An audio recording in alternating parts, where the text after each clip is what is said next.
Mga kabayan, ito po i-share ko po sa inyo ang napakagandang bulaklak.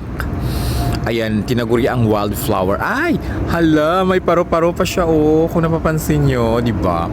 Super fresh, super blooming. Ayan, kahit super init kasi po hanggang ngayon, kasagsagan pa rin po ng summer dito sa Saudi Arabia.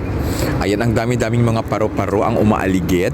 Ito po ang kabuuan ng bulaklak na ito. Sobrang haba. Parang kahoy na siya, di ba? Talaga ang daming sanga, ang daming mga ito di ba? Talagang ano siya, napaka-healthy. At the same time, ayan, talagang namumukadkad. Sobrang daming bulaklak mga kabayan. Di ba? Dito, ay, perfect. Ang ganda. Kasi po ang dami-daming mga umaaligid.